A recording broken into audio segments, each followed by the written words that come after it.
Hi guys, I'm back for chapter 2 of Flat Stanley, the African Safari Discovery. And remember in chapter 1 they found a flat skull in Africa and Stanley wanted to go.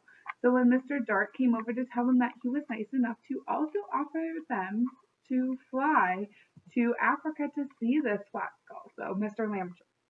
Lambchop, Arthur, and Stanley are all going to Africa. Let's see what happens. So here was the picture before chapter 2. Stanley looks like he's with all the luggage. All right. Since becoming flat, Stanley had grown used to traveling long distances in small spaces, but the flight to Nairobi, the capital of Kenya, was particularly difficult. The flight attendant had insisted that Stanley could not be folded into the seat pocket. That boy is nearly the size of a small sleeping bag, sir, she had said. It's unsafe. Despite Mr. Lambchop's protest, she demanded that Stanley be checked underneath the cabin with the passenger baggage. As a result, Stanley had spent the entire flight in the noisy belly of the airplane, with no one to talk to except for a very frightened caged poodle, a set of golf clubs, and many large suitcases. Stanley had had a great deal of time during his trip to ponder how hard a life of flatness could be. Needless to say, he was very relieved when a rubber flap on a baggage conveyor belt brushed his forehead and he emerged into the bright light of the airport. There he is, cried Arthur. Mr. Lambchop ran up and pulled Stanley off the baggage carousel. It felt awfully good to stretch out.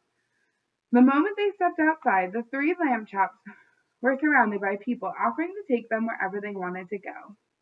Mr. Lambchop pursed his lips and peered around, looking lost.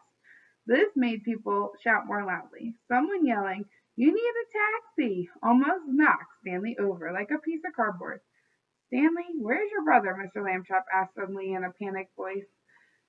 Stanley glanced around and saw nothing but a sea of arms waving in his face. "Lift me up," he said, and Mr. Lambchop raised him over the crowd like a periscope. Stanley saw Arthur making his way through the crowd, followed by an African boy about Arthur's age. "There he is," said Stanley matter-of-factly. "Arthur Lambchop," scolded Mr. Lambchop, "how dare you wander off in a strange country?" There's Stanley looking for Arthur. "But this boy can help us," said Arthur. "His name is Odinga." Odinga smiled brightly at Stanley. "Hello," said Stanley and Mr. Lambchop. Odinga said nothing. "He doesn't speak English," explained Arthur. "Arthur," said Mr. Lambchop, "what have I told you about going off with strangers?" "But I know we can trust Odinga," said Arthur. "How?" Mr. Lambchop crossed his arms. Arthur pointed to Odinga's t-shirt. The picture on it was very faded, and Stanley had to lean closer to see. He was surprised to find a picture of himself in the ninja outfit, flying through the air with his legs thrust outward. It had been taken when he was in Japan and briefly associated with the movie business. Odinga gave Stanley two very enthusiastic thumbs up. Stanley felt his cheeks turn red. It must be the Kenya heat.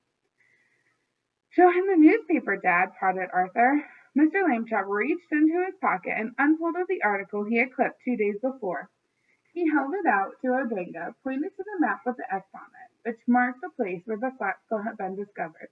Odinga looked at the paper, turned it on his heel, and walked away. Mr. Lambchop raised his eyebrows at Arthur, as if to say, "I told you so." Then Odinga reappeared and grabbed Arthur's arm. He wanted the Lambchops to follow.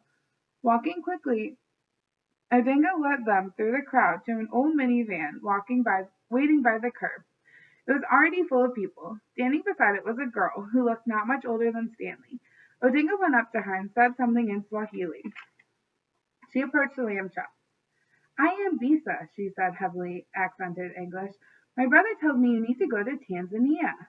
Once again Mr. Lambchop held out the newspaper clipping. "Why do you want to go there?" Bisa asked. "It's so far." Stanley stepped forward. He turned sideways to show her how flat he was. Then he turned to her face again. "I'm looking for answers," he said simply. There Stanley is, talking to Bisa. Bisa said, "What if you do not like the answers you find?" Stanley could only shrug. "I understand," she said quietly. "Come," she declared with sudden excitement. "My father will help you. He is a good pilot." As the minibus bounced through the streets of Nairobi, Stanley's entire face was pressed against the window. This is because so many people were squeezing the minibus with him.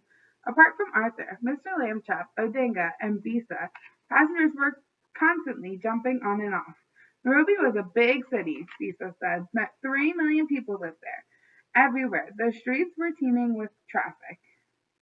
They passed open-air markets with fruits and vegetables of every color. People were cooking on the side of the road. Skyscrapers towered over the city. Look, Arthur, Stanley said, elbowing his brother as they passed the man with a giant bird on his shoulder. Arthur squeezed his face beside Stanley's. Finally, Bisa and Odinga jumped out of the open door of the minivan, and the Lambchops rushed to follow. Bisa waved for them to hurry up as she climbed the steps of a building. Mr. Lambchop grabbed Stanley's arm suddenly. He pointed to the sign on the next door, Nairobi Police Department. It's a setup, Mr. Lambchop gulped. Stanley and Arthur looked at each other. What's wrong? Bisa asked. I demand to see my attorney, blurted Mr. Lambchop. Bisa looked confused. Then she burst into laughter. No one's going to arrest you, said Mr. Lambchop, she said. You misunderstood. My father is a pilot for the police force. So that's the end of chapter 2. This is the picture for chapter 3, and chapter 3 is called Emergency. So Bisa's dad is a pilot, so it looks like they're on a plane. How about you write me a prediction? What do you think the emergency is going to be? All right, I'll see you guys for chapter 3. Bye.